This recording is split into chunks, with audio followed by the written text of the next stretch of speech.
Hey Honey fam, it's Becks here. Today I am here to talk to you about wetsuits and what kind of different wetsuits you can look for or what you might be wanting to buy depending on your tolerance to the cold, how often you're going surfing, and your price point as well. So we'll jump straight in. The first thing is that most wetsuits will be referred to by one or two numbers. So this wetsuit here is a 3-2.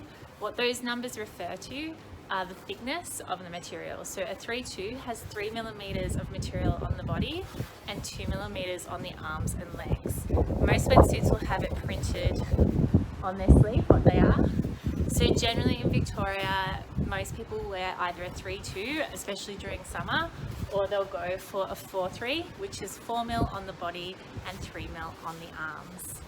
Now there are a couple of different things that you can consider with your wetsuits other than its thickness. The next thing that you would generally want to look at is the type of stitching that you have inside the wetsuit. So both of these wetties are 3-2s. You can see on this rip curl wetsuit that inside the seams, I don't know if you can see that, but there is stitching that goes the whole way through. So what that means is that there's more likely to be just a little bit more water going through the wetsuit, so it generally won't keep you quite as warm as a version where it is sealed off. By contrast, this is also a 3-2 wetsuit, and you can see inside those seams they are sealed off.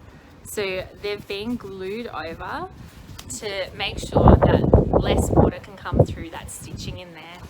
Generally, you can expect that anything with a sealed seam is going to keep you just a little bit warmer than something with stitches all the way through. You can also expect anything that is sealed to cost you just a little bit more, so it does put up the price point just a little bit. Likewise, if we're going from a 3-2 wetsuit to a 4-3, you can expect the price to rise up a little bit there as well. And then a 5-4, so 5 mil on the body and 4 mil on the arms and legs, is again going to raise that price point. When we start to move into our thicker wetsuits, so our 4-3s or 5-4s, pretty much all the seams are sealed. You don't really get ones that aren't, because by the time you reach that thicker material, there's no point having a wetsuit that doesn't have it completely enclosed. Now, 5-4s typically are not necessarily for most people. This is my own personal one, and it's what I wear when I'm instructing. I very rarely wear it when I'm surfing. Generally the 4-3s will be warm enough to surf in because you are moving around quite a lot. Another feature that you can keep your eyes out for is the lining inside the wetsuits. Now, a lot of wetsuits will just kind of be the same material going the whole way through. But for example, this wetsuit here, you can see there is a fleece lining inside that is just going to make it that much warmer. So again, having that fleece lined inside puts up the price just a little bit more because it's going to keep you warmer in the water. The other main consideration that we have for which wetsuit to use is where the zip is located. So you can see on this wetsuit, we've got a nice long zip down the back with some Velcro to close it off around the neck. Generally speaking, back zips are your, I guess, entry level wetsuits. They do the job perfectly well.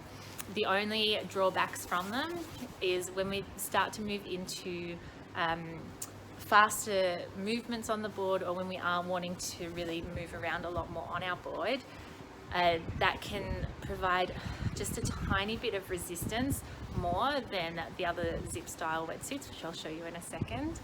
The other major drawback of a back zip wetsuit is that you've got that whole line down the back where there's just a little bit of stitching where the water can get in and again just flush the suit a little bit more often, not keep you quite as warm. By contrast with my 5-4, you can see it's actually got a chest zip wetsuit, so it's much harder to get into and out of, but it's just the neck hole where I'm climbing in through. I'm going to pull this over my head, and then we've got this tiny zip here that goes across the neck like that, and a little clip. and that is going to seal off the wetsuit there, so far less water gets inside. And also because there's not a column up the back for the zip, we just generally have a lot more movement. So chest zip wetsuits are typically the way to go if you are wanting to do lots of maneuvers, if you are planning to progress quite a fair bit, and also if you need to be kept warmer. They're really good for that.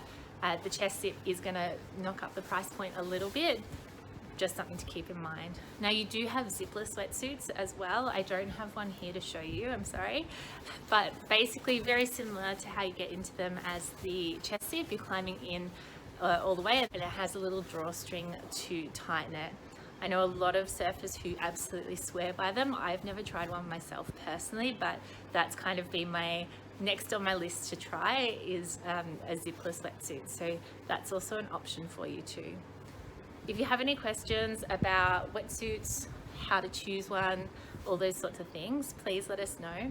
In terms of brands, it's just whatever fits you best. So unfortunately for me, Rip Curl make great wetsuits, but they never fit me properly. So I'm kind of in between two of their sizes. So I've never owned a Rip Curl wetsuit. On the contrast, I have an O'Neill wetsuit and I have a Need Essentials wetsuit, which is what this one is, because they both fit me really well. So it just depends on what is going to fit you best and what is going to suit you for how often you're surfing, what kind of water temperature you're surfing in, all those sorts of things. You can go thinner as well, or start looking at the wetsuits that are short sleeve, short leg, booty cut, all those sorts of things. In Victoria, very rarely needed. I do have a bombshell wetsuit, which is 2 mil thick the whole way through. I reckon I use it maybe 5 days of the year. I'm usually in a 3-2 during the summer weather here, but that is also from a sun protection kind of factor, that I'll still wear the long sleeve wetsuits as often as possible, just because we're outside for so long. It's really good to have that full protection of a wetsuit rather than just trying to rely on sunscreen. I hope that helped, team, and we'll see you out in the